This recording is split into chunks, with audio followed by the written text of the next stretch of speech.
People often ask me, why are negotiation skills important? One asset the government has allowed you to retain. The kids. And I get it. I mean, negotiation typically isn't taught in elementary school or high school or college, or even in graduate schools, it's kind of elective. Oh no. Yeah. But here's the deal. Like, if you ever interact with people in your life, in your home, work, community, and if you're ever trying to get anyone to do anything for you, well, then negotiation is really important for you. Oh no. I just finally cried myself to sleep.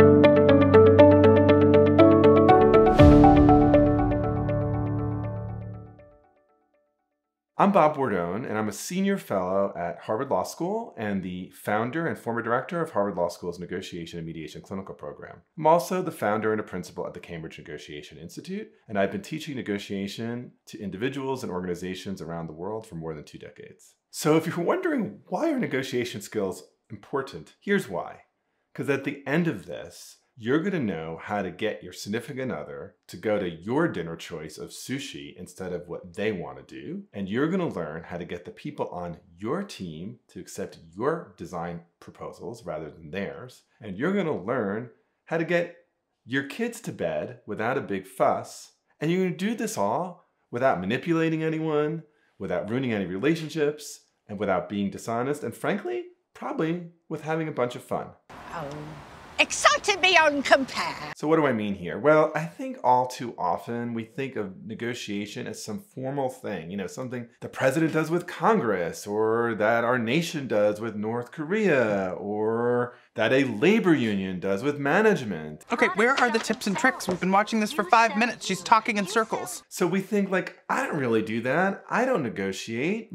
Maybe I negotiate every few years when I get a new job or buy a new car or purchase a home, but that's it. And those are all negotiations for sure, but you also negotiate every single day, and you've been doing it your whole life. We had him. You wake up in the morning and you're like, I have a hankering for sushi tonight. But your significant other says we're cooking at home. Guess what? You're in a negotiation. I don't think so. And then you go to work and your team's been working on some kind of project design, and you have some ideas and others see it differently, and you need to persuade them, and guess what? You're negotiating. I gave up. And then it's early evening and you need to get your kids to bed, but they want to hear one more story. Guess what? You're negotiating again. What?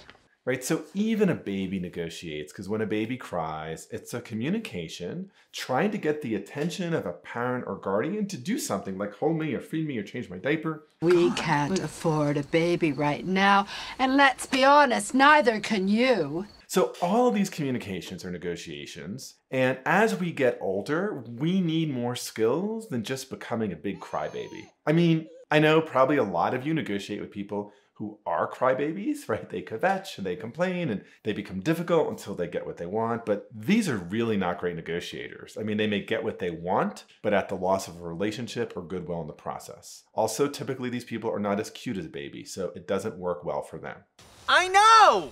And that's why negotiation skills matter, because people who learn negotiation skills can influence others to do what they want them to do while building relationships, while establishing trust and promoting goodwill. A few weeks ago, I was at a friend's house and he's trying to get his young daughter to go to bed, and it was not pretty. The dad was like, Sierra, it's way past your bedtime, young lady. Get your teeth brushed, put your pajamas on, and I'm counting to 3. If you're not moving, it's going to be very bad for you. But Uncle Bob is here. I want to stay up, she said.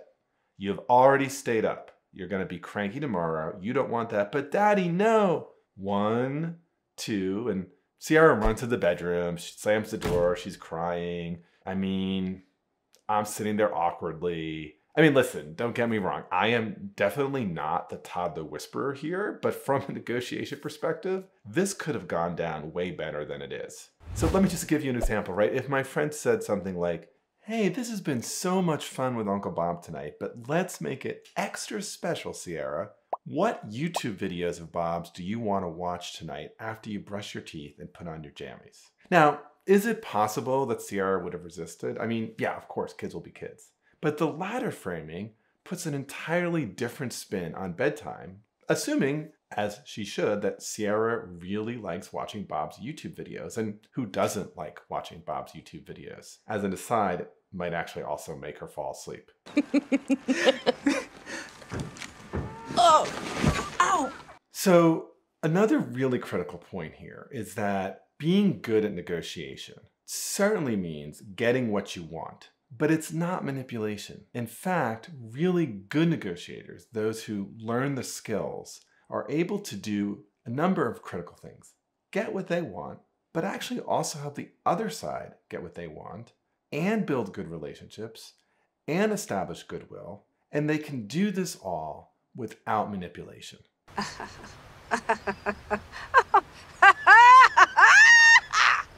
And part of it is really trying to understand, what does the world look like from the perspective of the other person, right? So even if we think about little Sierra is going to be much more excited to say yes to something that has her, watching my YouTube videos, instead of has her under threat of getting in trouble and making Dad angry. The latter is just all bad for her.